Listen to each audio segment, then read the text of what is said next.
Assalamualaikum warahmatullahi wabarakatuh. Halo teman-teman, kenalin aku Fadila dan selamat datang di channel yang akan ngebahas seputar keluarga dan juga parenting. Nah, di video kali ini kita akan ngebahas tentang bentuk-bentuk adaptasi setelah kita itu menikah. Jadi setelah kita menikah, itu jangan pernah ngebayangin pernikahan kayak ending dalam kartun dongeng. Teman-teman di sini tahu dong kalau di kartun dongeng itu biasanya setelah putri dan pangeran itu menikah, mereka akan bahagia selamanya gitu ya, hidup bahagia selamanya. Padahal kenyataannya nggak demikian loh. Kenapa? Karena dua orang yang kemudian menjadi satu dalam sebuah ikatan itu kan berasal dari latar belakang yang berbeda ya.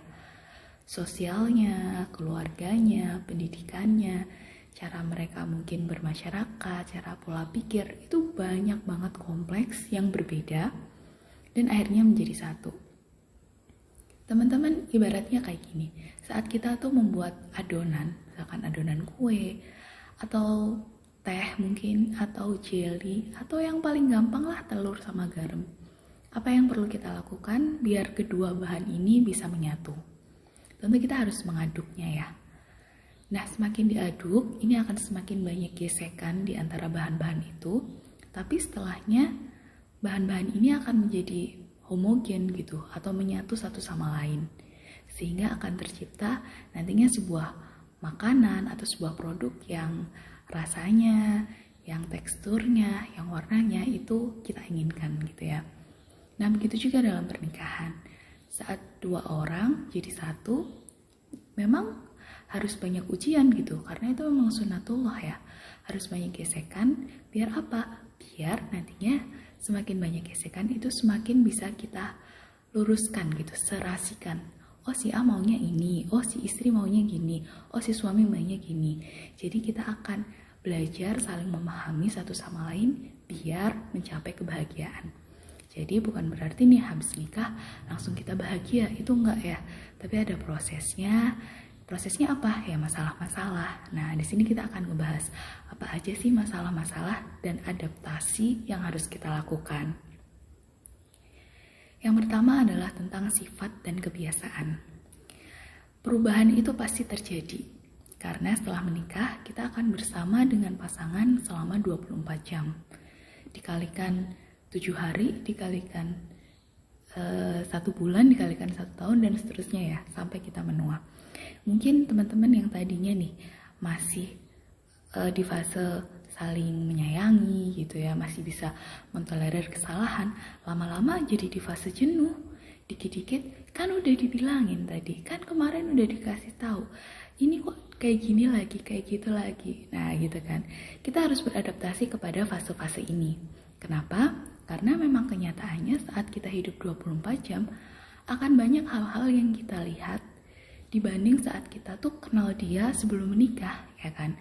Kalau misalkan kenal sebelum menikah, ketemu paling 2 jam, 3 jam, atau kalau temen kampus misalkan 4 jam, 5 jam, mereka dalam keadaan yang baik gitu loh, pakaiannya baik, mungkin penampilannya baik, tutur katanya masih bisa dijaga, makannya masih bisa kita pilih di tempat-tempat yang enak gitu ya. Tapi setelah menikah enggak. Jadi kita pasti akan melihat perubahan dari pasangan kita. Rubah kebiasaan buruk itu perlahan. Jangan berharap magic dalam sehari. Jadi tumbuh itu memang butuh waktu ya.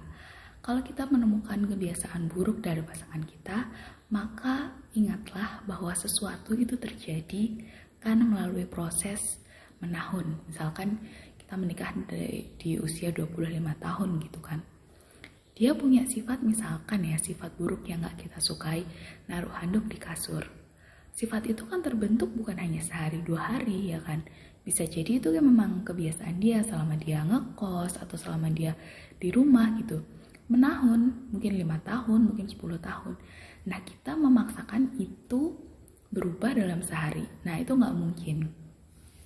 Jadi perlahan, mungkin hari pertama, hari kedua masih bisa bilang, ini saya bantu taruh sana ya, taruh jemuran ya. Hari besok-besoknya lagi kita rubah lagi perkataannya. Mungkin bisa jadi nanti tolong kalau udah handuknya taruh sana ya, sekalian taruh ke belakangnya. Nah kayak gitu. Jadi butuh proses. Kita realistis aja. Kalau kita punya kekurangan, terus orang minta kita berubah dalam waktu sehari, tentu juga sangat sulit kan. Kita akan punya minta waktu gitu, agar perubahan itu bisa terjadi. Nah selanjutnya, gimana nih cara mengurangi sifat dan kebiasaan tadi, yang buruk-buruk tadi? Kuncinya adalah komunikasikan. Jangan menumpuk masalah. Contohnya bisa dengan apa nih? Misalkan bisa dengan ngajak dinner bareng, dinner romantik gitu ya. Lagi seneng-senengnya, ngomongin. Sebenarnya ada hal yang kurang berkenan sih buat aku selama ini gitu. Atau kalau misalkan suaminya nih suka pegang HP, kasihlah pesan-pesan singkat yang itu ngasih saran atau ngasih pertanyaan, gimana menurut kamu kalau kayak gini, kayak gitu. Mungkin itu bisa menjadi salah satu solusi saat kita itu melihat sifat dan kebiasaan pasangan kita. Jadi kita juga harus beradaptasi, jangan pernah berharap bahwa pasangan kita itu selalu akan romantis, selalu akan berpenampilan baik, selalu akan ngajak yang senang-senang terus. Nah itu nggak mungkin.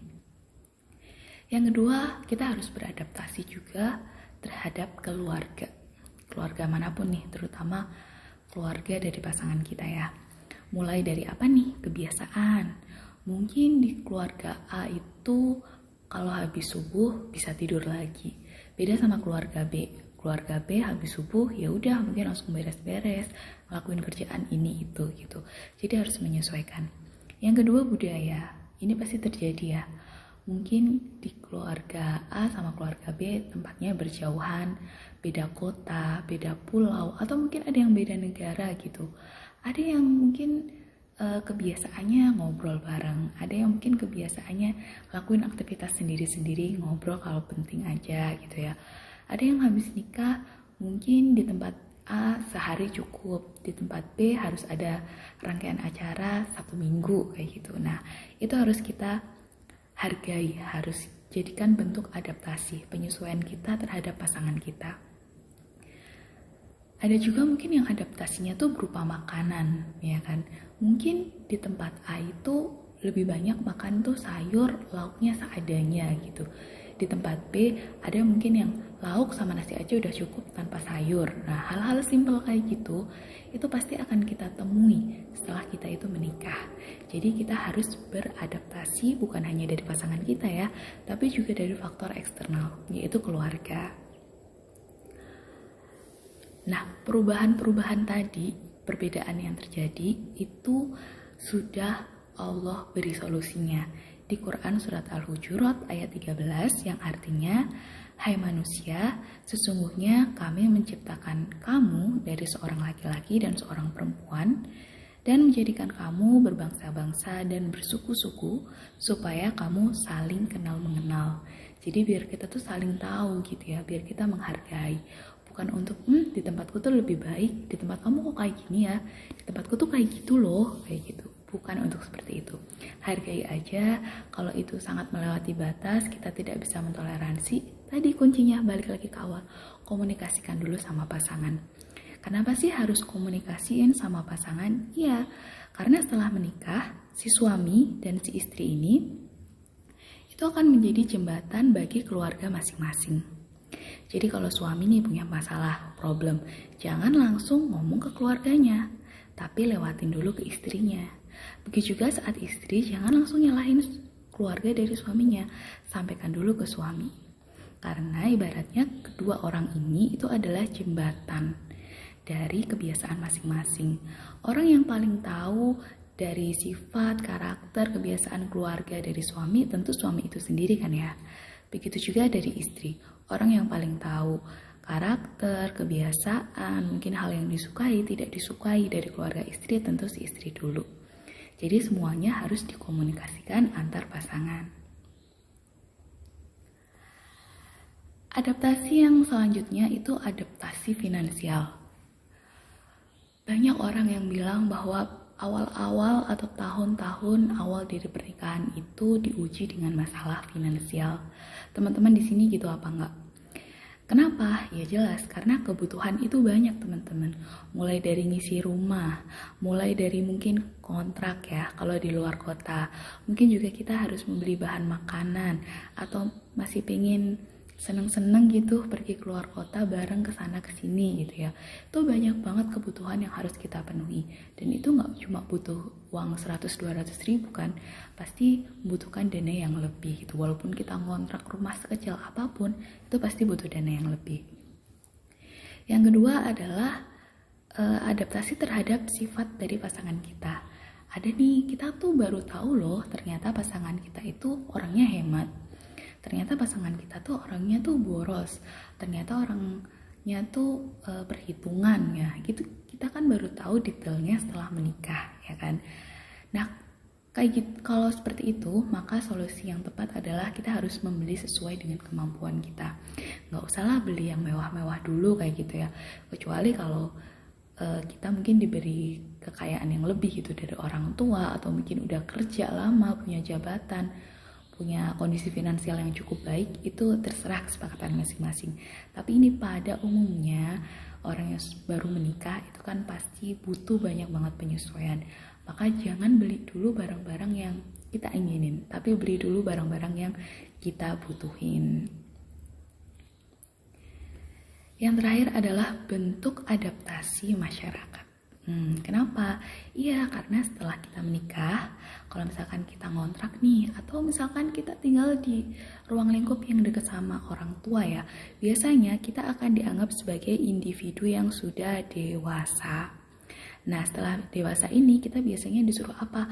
Kumpul bareng, arisan lah, ikut gotong royong, ikut iuran, ikut jenguk ini, ikut iuran itu gitu kan ya. Nah, karena udah mulai aktif inilah, maka kita harus menjadi pribadi yang baru gitu. Kita nggak mungkin dong selalu menjadi anak gitu ya, selalu menjadi remaja atau dewasa awal gitu kan. Ada kalanya kita harus masuk ke fase dewasa, dimana nanti kalau misalkan kita butuh pun akan ada masyarakat di sekeliling kita yang membantu kita gitu. Jadi mungkin kita harus belajar juga nih keluar dari zona-zona nyaman ya. Kalau kadang males lah kumpul bapak-bapak gitu, males lah kumpul ibu-ibu gitu. Ternyata setelah kita menikah itu banyak sekali perubahan, terutama salah satunya itu dari masyarakat. Nah, kesimpulannya adalah ini saya ngambil quote dari Charles Darwin ya. Bukan spesies terkuat yang bertahan hidup, bukan pula yang paling cerdas, tapi mereka yang paling mampu beradaptasi terhadap perubahan. Jadi setelah kita menikah, kita pasti akan menemui apa? Perubahan. Perubahan apa? Dari pasangan kita, dari keluarga kita, mungkin keluarga pasangan kita juga, finansial, dan juga masyarakat tadi. Tentunya banyak sekali aspek yang akan berubah.